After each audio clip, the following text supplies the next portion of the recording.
Hello and welcome to the first ever episode of Women of Nottingham, the Majority podcast, with me, Catherine, your host, and I will be speaking to remarkable women around Nottingham. And throughout this podcast, each week we will be speaking to a different woman who lives in Nottingham about what she does in the community and the various things that women do in this city. So without further ado, I will introduce you to our first remarkable woman of Nottingham, and this is Pastor Julia Poole. I spoke to her about her work with FGM survivors and supporting the women of Nottingham.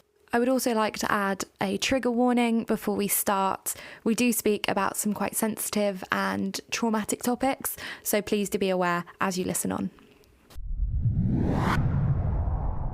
My name is Julia Poole and I'm a pastor with Gospel Revival Christian Center. I'm married with 2 boys and we all live here in Nottingham. I came in this country 6 years ago. I come from Kenya and I was staying in Slough in London, and then I came to Nottingham in 2018. So to start off with, some people listening obviously might not know. If you could explain what exactly is FGM, what female genital mutilation actually means in practice. Female genital mutilation, that people shorten as FGM, is a procedure where the female genitals are deliberately cut out, injured or changed, and there is no medical reason for this to be done.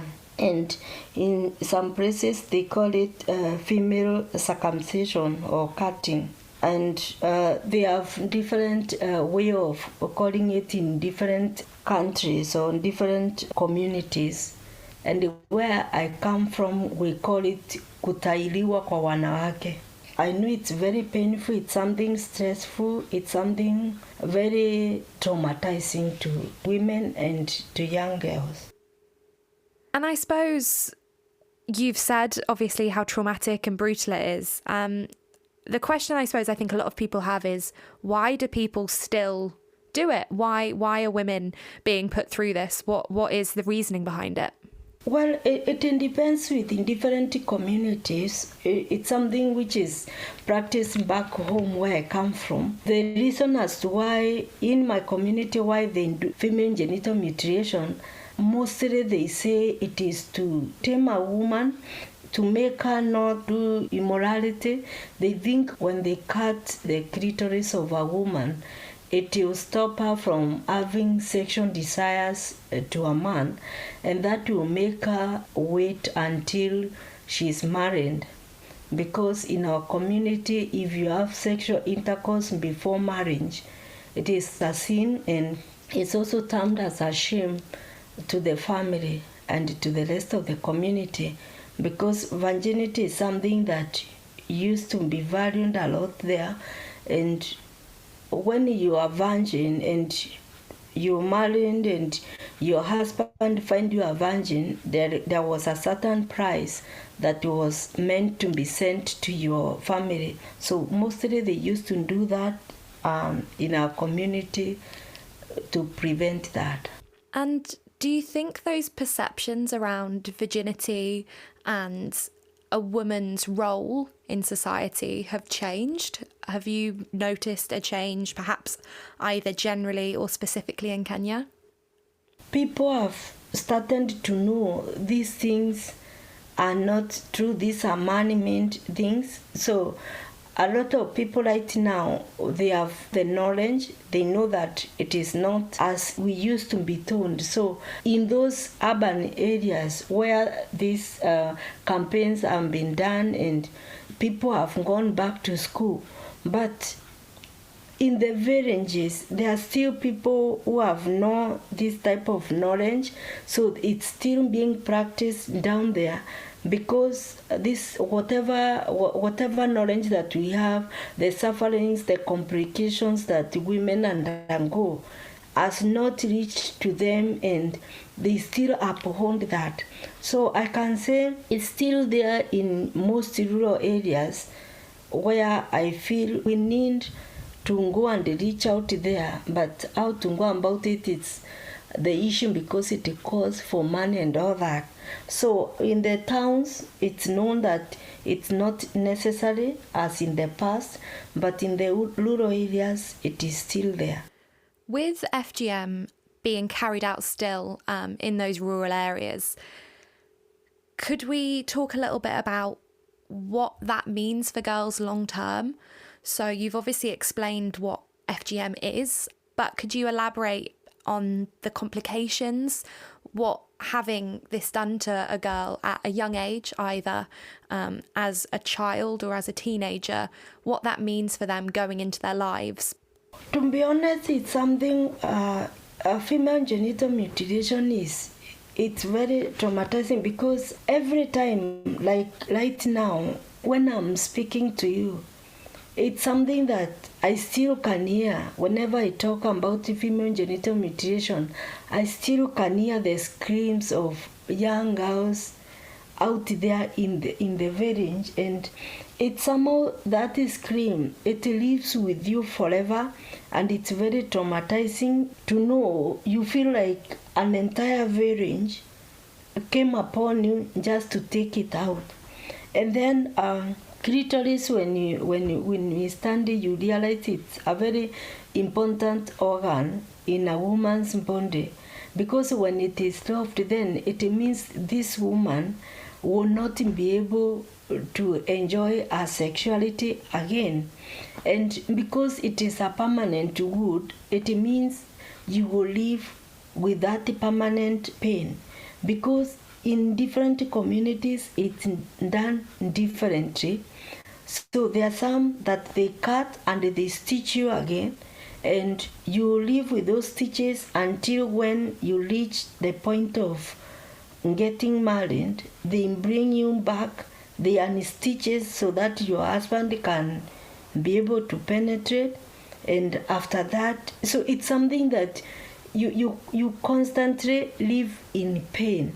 I don't think any woman deserves that.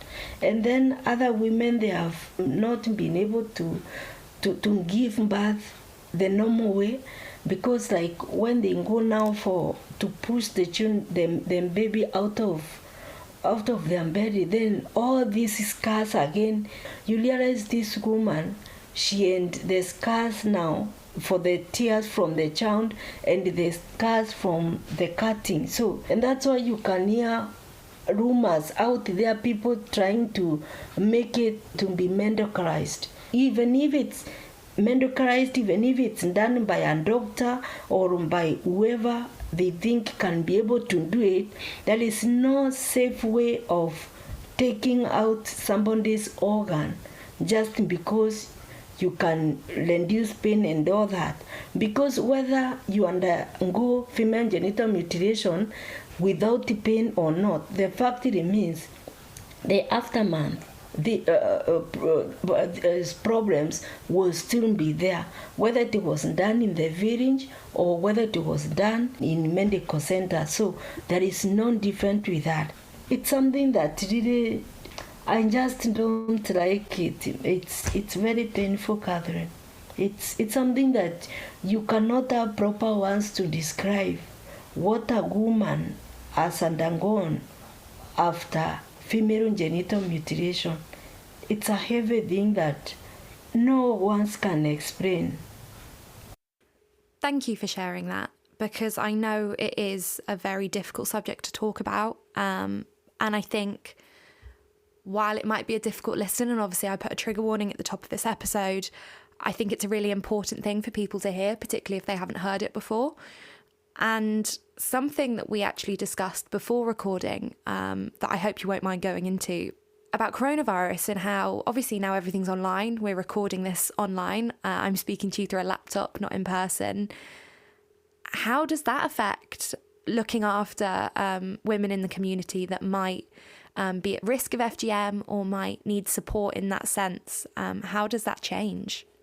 My biggest worry with the pandemic, with the setup now that we are having at the moment, it's more risky now because the families are in their houses by themselves, meaning even if the cutting is done to that young child and the family is isolated, they will be isolated, then we still cannot be able to know. So people will still do it, but they will still do it in secret. But now my biggest worry is for the young girls who might be in those families that still believe that young girl is supposed to be cut during this lockdown. So it's this pandemic is really, it's a scary thing for me to think about those girls who might be with the parents who still believe in female genital mutilation. So, of course, you've explained about your experience of FGM in Kenya, where you were born. I think a lot of people would be surprised listening that it's happening in Nottingham, it's happening in Britain. What has the campaign been in Nottingham with Majatu? Yes, so what we have done in Nottingham, we've had several trainings with faith leaders within Nottingham. So we have trained 2 groups within Nottingham. We have trained groups of young men and young women. We have given them certificate to show that they have actually undergone the training and they qualify to teach about the female genital mutilation. So the other thing is at Mojatu we are giving different groups all the support that they need about female genital mutilation. So if they want us to go to their organization or to their church or to their mosque and deliver these teachings to their leaders or to their congregation, we are open for that. And we have given them materials. We are open, we are in touch with them in case there is need be, and we are also open if there is anything about female genital mutilation that they are not able to handle within their congregations or their mosque, wherever they are. We have allowed them to seek help from Mojatu. So we are out there. We have online supporting group for survivors, where we give them safe space where they can encourage one another, where they can speak out issues that are affecting them, and then we can see together how we can be able to help each other. So at the moment we are doing quite a lot, and I'm very proud of Mojatu with all the support they have given me and others to be able to stand up and help these survivors of female genital mutilation. I am so glad to have found Majatu, and I know that you feel the same way. And from what you said about everything that's happening in Nottingham, it does make me very proud to be part of Nottingham, because there are people like yourself that are out there supporting people. But I didn't really know that FGM was a major issue in Nottingham, or at least in Britain at all, until I started researching it and working with Majatu. So what would you say to people listening that maybe haven't heard this before or don't know that it's an issue still in 2020? What I can say is, whether you believe it's not done, it's not something for your community, whether you believe it or not, female genital mutilation, it affects all of us. At the same time, let us not forget that immigration now, you can see people from different communities everywhere. So whether you are yellow, white, black, or whatever, there is somebody somewhere who might come from that community where it is practiced. And if they are within your community, when they are affected, the entire community is affected. Because I personally believe that all of us human beings, we are connected. And I believe that it is everybody's a problem when one of us within our communities has a problem. So I can clearly say that female genital mutilation is a worldwide problem. It is not a one community problem. First, I would say a lot is still needed, because still even within the community where I am, I still find some people, they have never heard of that.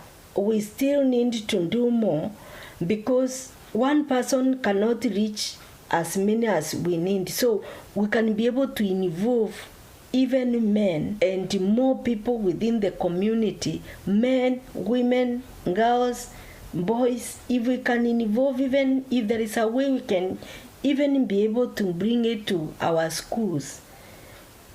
The teachers, if the teachers can be aware such things happen, and then I think we can feel more safer, because I can reach as many as I can, you can reach as many as you can, but we are just limited. So I think more organizations need to come on board, and especially even the schools. So would you say that education is the key to solving this issue?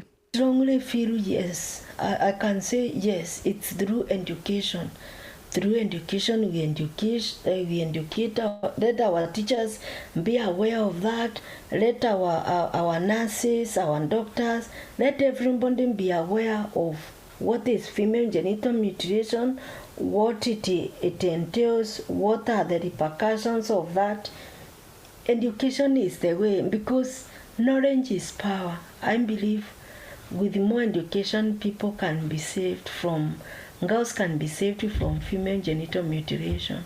It's so wonderful to hear the passion that you have on this subject, and I know that we're in a much better position because women like you exist. Did you think that you'd ever find yourself in this position, that you'd ever be finding yourself helping these women?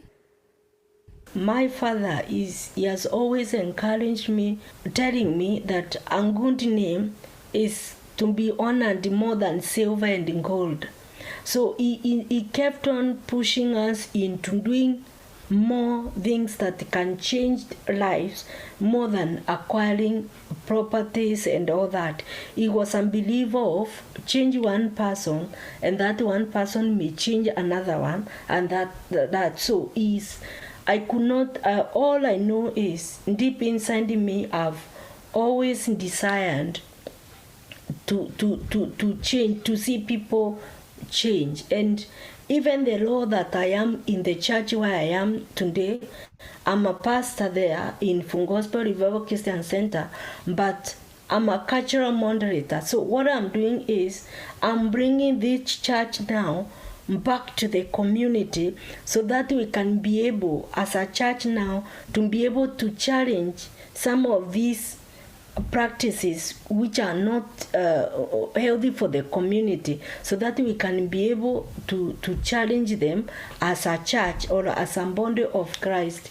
So I've always, in my heart, I've always desired to see justice. I've always desired to see people getting healed. I've always desired to see people having a better life.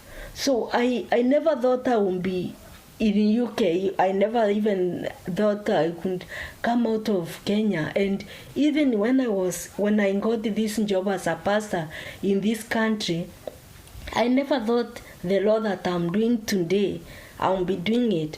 But I knew that I had that passion and desire of bringing change. And just the other day, we began a very beautiful project about women together in this. We are calling it Women Together in This.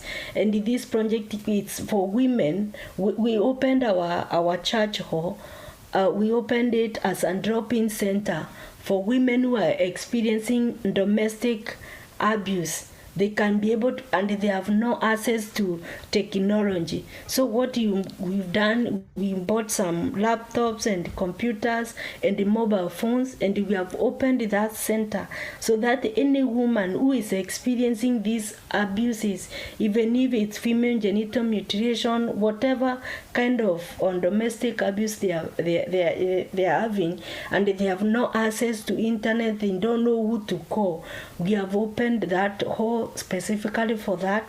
They can come in there, we can show them where to seek help from, we can give them phones if they need to report their perpetrators, whatever they want. So I want to be out there for a woman and girls, because I know if we do it together, if we empower one another, if we support one another, I am very sure we will have more smiling women within our community. And there is nothing as important as a smiling woman, because if the woman in the house is happy, then I believe the entire family is happy. I love that. Smiling women are so important, and to that end, if there is anybody listening that perhaps isn't at their smiliest and needs help, whether that be for a friend, for themselves, whether it's domestic abuse, at risk of FGM, or quite literally anything, what would you say to that woman, and what resources would you point her towards in and around Nottingham? I'll say I'm very happy with the way Nottingham is at the moment. I've realized a lot of organizations, they are very, they are open. They are open with Nottingham. We are blessed with different help out there. So if there is anyone out there who is listening, first and foremost, I want them to understand that it's not their fault that they are undergoing whatever they're undergoing, or they're experiencing whatever they are experiencing. It's not their fault. And again, I'll say they are not alone in this. We are all here for them. So I can say, they can always call. We have different, even the city council, we have different departments there where they can get. We also have their trust where they can seek help. So I can say that people can be able to get the help that is out there, if only they can be able to speak out and they say that they need help. Because a lot of people, they don't think that they can get help anywhere, because this is what the perpetrators want us to believe. They want us to believe that nobody cares about you, nobody can be out there. But our police, they are out there, they can help. Everybody is there, can help you. So I don't want anybody to stay and they feel like they are hopeless, because I know when we are many, we are more than the perpetrator. So together we can be able to help one another. And I always don't shy off giving people my personal number or my email number, because I want many women to be able to reach out for this help. I will encourage every woman to embrace themselves wherever they are, in whatever capacity that they are in. And I would love every woman to know that they are very, very important. And you as a woman, or me as a woman, I should first start by embracing myself. Loving me is the key. Loving yourself is the key. Strengthening yourself. And when I mean strengthening yourself, I want every woman to understand that to be a strong woman does not mean that you can't reach out for help. Because this is where a lot of perpetrators, they intimidate us, they intimidate women. They think when you speak out, when you show your vulnerability, you are weak. But I want every woman to understand that speaking out what is affecting you does not make you a weak person. As a matter of fact, it shows that you are strong enough to begin, because when you speak out, that is the step number one of confronting whatever is affecting you. So speaking out is not being disrespectful. Speaking out is not being weak. It is a strong point. When you keep it to yourself, it will continue weighing you down, and it will destroy your self-esteem. Thank you so much for speaking to me today, Julia. I know that people are going to be so appreciative to hear your story, and I am taking more happy, smiling women into my life, because I think that's such a wonderful phrase, and I think the more people that we can get to hear it, the better. So thank you so much for joining me. Thank you so much, Catherine. Thank you for having me. Let all the women, let us be out there smiling, and we can help one another to bring that smile in us. And if anybody listening needs any of the resources or would like to have a look at any of the resources that either Majatu or Nottingham in general has to offer, please do have a look at the link underneath the episode, and everything will be released there. So please do, as Julia said, reach out for help if you do need some. So join us next week for another episode of Women of Nottingham. Each episode, there will be a new woman talking about her story, and hope you guys have a great week. Thank you very much for listening.